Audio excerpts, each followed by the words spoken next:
We hope कि अच्छी university के अंदर एडमिशन होगा।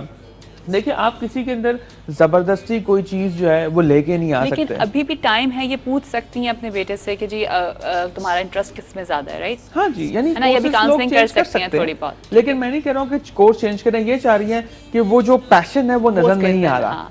तो उसके लिए मैं उनको सजेस्ट करूंगा कि वर्क शेडो कराएं।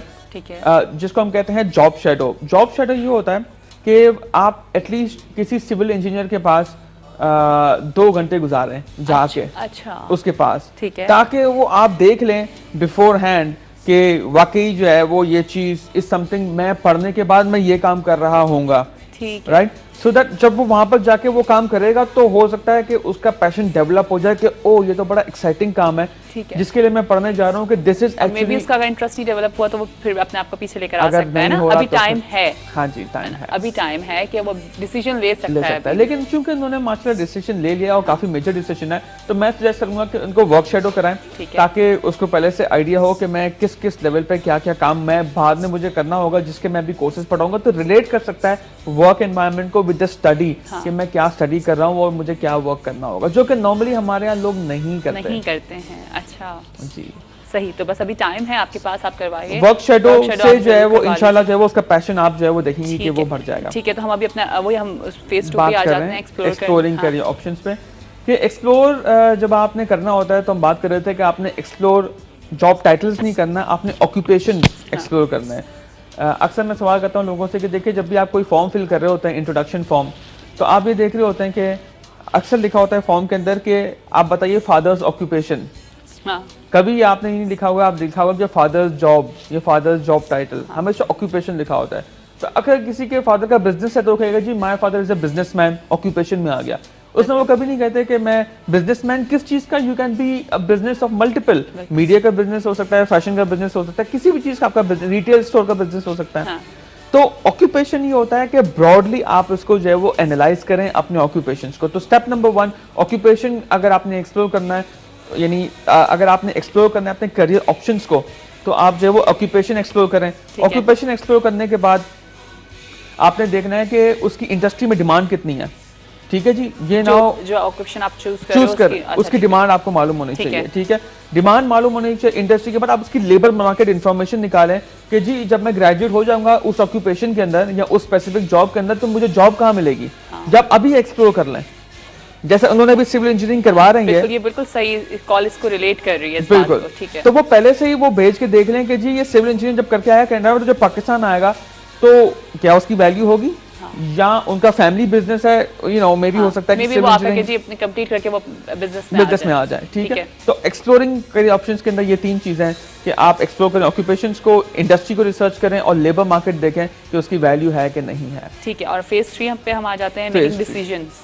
जी, सबसे इंपॉर्टेंट चीज। ठीक है। और देखिए, डिसीजन मेकिंग का कोर्स आई वुड अगेन से स्कूल लेवल पे होना चाहिए। ठीक है, देखिए अक्सर पेरेंट्स मेरे पास ये शिकायत लेके आते हैं, बच्चा तो हमारा इतना छोटा है कैसे डिसाइड करेगा, है ना।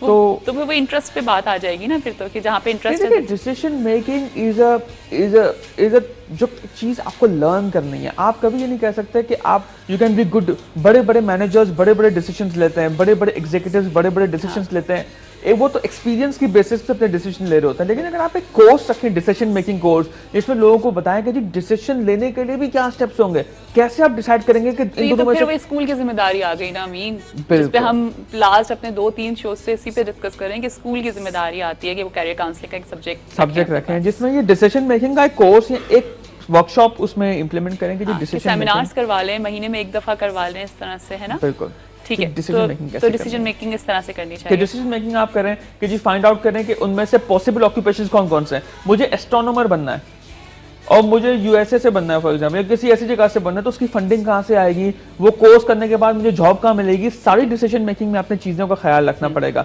To make an effective career choice. सही। अब हम आ जाते हैं अपने वही एक्शन प्लानिंग पे। देखिए, ये ना हो कि आपने करियर प्लानिंग के अंदर सारी चीजें कर ली और एक्शन नहीं, आप बैठे हुए हैं, राइट। सो एक्शन प्लानिंग हमारा फेज 4 इज वेरी इंपॉर्टेंट कि एक्शन आप करें।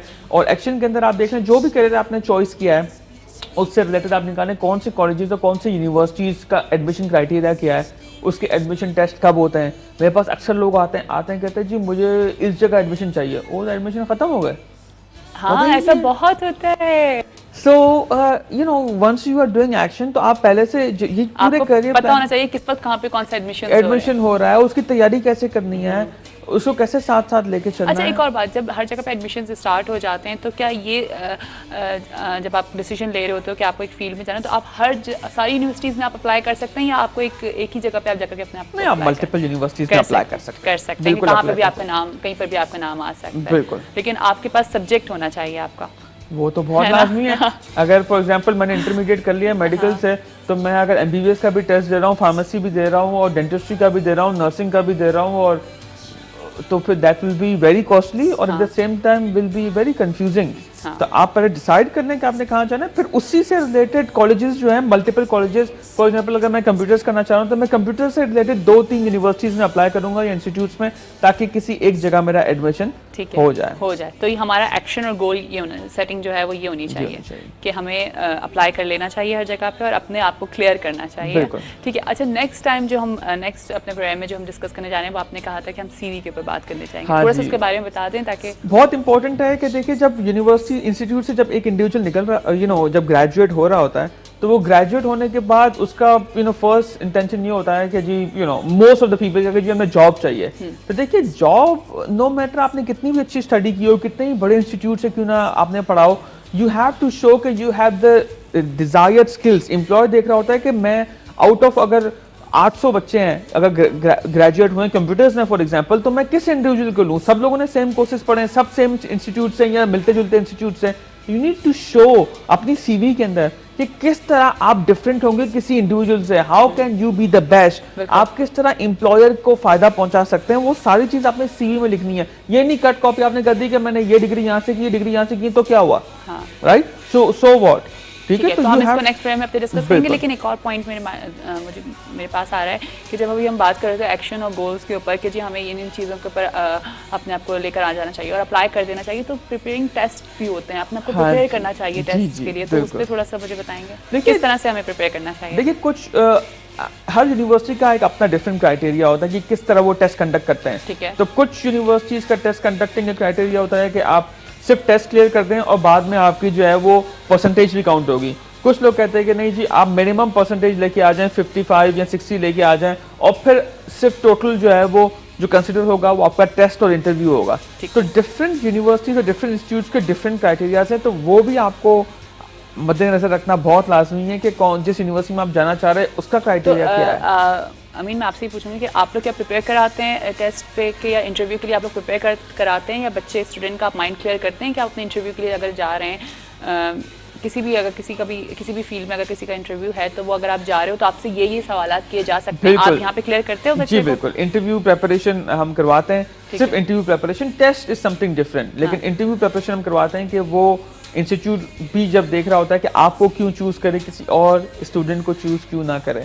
तो आपको you should be very well, आप इस बेसिकली सेलिंग योरसेल्फ कि जी आप इस इंस्टीट्यूट के लिए बेस्ट हैं, और जब आप ग्रेजुएट होंगे तो आप इस इंस्टीट्यूट को रिप्रेजेंट कर रहे होंगे। तो इस वजह से इंस्टीट्यूट बड़े कॉशियस होते हैं अपने आप को। थैंक यू सो मच अमीन, बहुत अच्छा रहा कि हमने आज जो बात करी वो करी कैरियर प्लानिंग के ऊपर। आई होप कि जो बच्चे सब प्लान करने जा रहे हैं अपनी चीज़ों को, अपने सब्जेक्ट्स को चूज करने जा रहे हैं, जो पेरेंट्स इस वक्त कॉन्शियस हो रहे हैं कि हम बच्चे को हमने सब्जेक्ट तो दे दिया, ये सही है या नहीं है, मैं तो ये चाहता था, आपस में अभी कंफ्यूजन है, तो मेरे ख्याल से आप लोगों की कंफ्यूजन दूर हो जाएगी। Thank you so much. और अगर आप लोगों को कोई प्रॉब्लम हो तो हमारी स्क्रीन पे अमीन का नंबर होता है, आ रहा था, आप लोग उस पर उनको कॉल कर सकते हैं। कैरियर जॉइन कंपनी है इनकी और ये CEO है वहाँ के, तो यकीनन आपको ये ईजीली गाइड कर देंगे कि आपके बच्चे के लिए कौन सा कैरियर बेस्ट है। अभी हम जाएंगे एक छोटी सी ब्रेक पे, और ब्रेक के बाद जब वापस आएंगे तो हमारे साथ जनाब आज एक कैदी और एक जो है उनके साथ एक पुलिस मैन है। देखते हैं कि क्या बहस चल रही है, क्या वजह है कि वकील हैं और जो है वो एक मुजरिम है। देखते हैं कि जी क्या बहस चल रही है आपस में। हम आते हैं फिर आप सबको खुशामदीद करते हैं सुबह बखैर वाइब के साथ में। यकीनन आप सब लोग समझ गए होंगे कि इस वक्त हमारे साथ गेस्ट कौन है। तो मैंने जैसे ब्रेक से पहले आपको बताया था कि हमारे साथ एक वकील है और एक कैदी है और आपस में बहस हो रही है। कैदी अपनी जो है वो सज़ा पूरी करके जेल से बाहर आए, लेकिन वकील साहिबा ने जो है उनको कोई धोखा दिया है, उनके साथ कोई नाइंसाफ़ी हुई है। बेचारे कैदी साहब के साथ हमेशा सुनते हैं कि कैदियों के साथ कोई नाइंसाफ़ी नहीं होती, लेकिन इस दफ़ा कैदी के साथ नाइंसाफ़ी होती है। तो वेलकम करते हैं उनको अपने शो पे। अस्सलाम वालेकुम जी। आपको तो देख के मुझे डर लग रहा है। वालेकुम अस्सलाम। कैसे हैं आप? इस हालत में मैं ठीक नजर आ रहा हूँ आपको? नहीं तो क्यों, आपने क्या ऐसा जुर्म किया था जो आपको जेल हो गई? जेल सिर्फ मुझे इसकी वजह से हुई है, सिर्फ इसकी वजह से। अस्सलाम जेल मुझे होनी नहीं थी, अच्छा, इसकी वजह से हुई। अस्सलाम वालेकुम जी, क्या हाल है आपके? वालेकुम अस्सलाम, मैं बिल्कुल ठीक हूँ। आपकी वजह से कह रहे हैं कि इनको जेल हुई है। देखे ना, वकील की वजह से जेल भी नहीं होती और वकील की वजह से कोई सजा भी नहीं बिल्कुल करता। सही बात। आपने कोई गुनाह वकील तो किया केस है, लड़ते हैं। आपने गुनाह किया है, हाँ। उसके बाद ही तो आपको सजा हुई है। अब एक बात मैं आपको बताती चलूं कि देखिए, भलाई का तो ज़माना ही नहीं है। मैं 50 रुपए में, मेरा मतलब है 50,000 रुपए में एक तो इनका केस लड़ रही ठीक हूँ है। और उसके बाद इनकी बातें भी सुन रही हूँ। अच्छा। मैं आपको ठीक से बता देती हूँ कि इनका केस कोई और नहीं लड़ सकता। मैं एक बहुत ही क्वालिफाइड वकील हूँ। अच्छा, तो आपने क्या किया जो इनको जेल हो गई? ये ये जो तो कह ये रही है ना कि 50,000 में ये केस आपने लड़ती कुछ है। किया तो होगा, ऐसा तो नहीं बात हो सकता। सुनिए ना पहले मेरी, आप मैं आपको बता देता हूँ, फिर आपको हाँ। स्टोरी सुनाता हूँ मैं क्यों जेल गया। इनकी 50,000 की वजह से मैं फंसा हूँ। अच्छा, जब एक मेरा ये हुआ मसला तो मैं एक वकील के पास गया, उसने मुझे कहा जी 5,000 रुपये लगेंगे।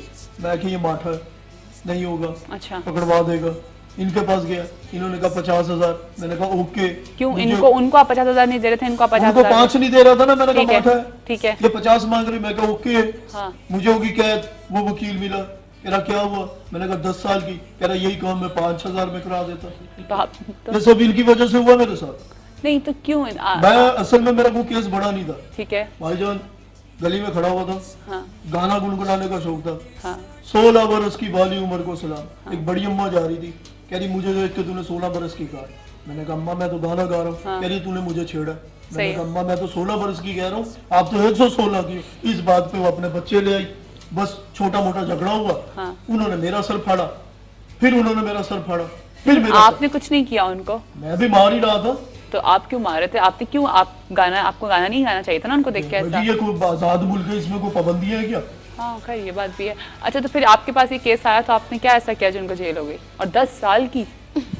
ये इनका अपना कसूर था। हाँ। मैं आपको बताऊं, सबसे पहले तो मैं इनकी बात का आपको जवाब दूंगी। इन्होंने कहा कि मेरी वजह से हुआ, मैं कह रही हूँ इनकी वजह से हुआ है। अच्छा। ये आप फैसला कीजिएगा मेरी बात सुनने के बाद। मैंने क्या किया, मैंने गवाह तैयार किए, ठीक है, गवाह को बयान याद करवाए, ठीक। उसके बाद जब गवाह जो है खड़े हुए कटेरे में और जज के सामने गवाही देने लगे और वो गवाही दे के चले गए जो मैंने उनको ट्रेन किया था। उसके बाद आए ये साहब, इन साहब को पूछा गया, ठीक है, उन गवाह के मदद। इन्होंने कहा गवाह ने बिल्कुल करेक्ट बात की है, बिल्कुल सही बात की है, गवाह भी बहुत अच्छे हैं, जीनियस है, लेकिन मैं इनको जानता नहीं हूँ।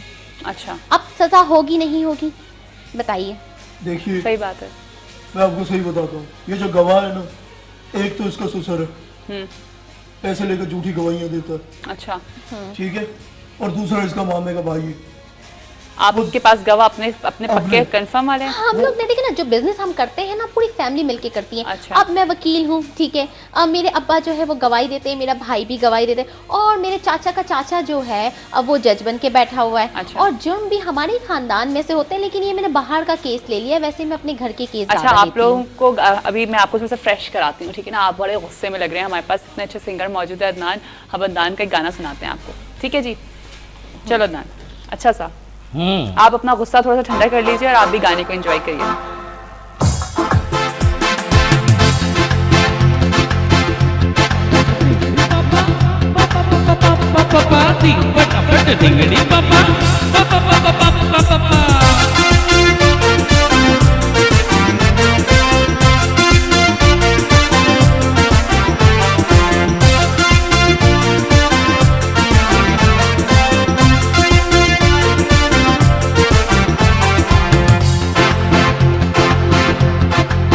जहाँ तेरी ये नजर है मेरी जान मुझे खबर है, जहाँ तेरी ये नजर है मेरी जान मुझे खबर है। बच ना सका कोई आए कितने लंबे हैं मेरे हाथ कितने।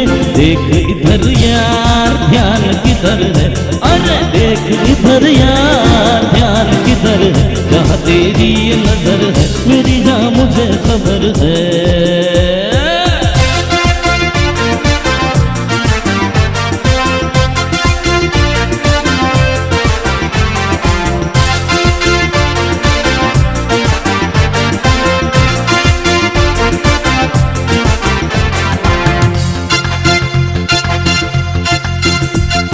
शालिया बन जा चल जाए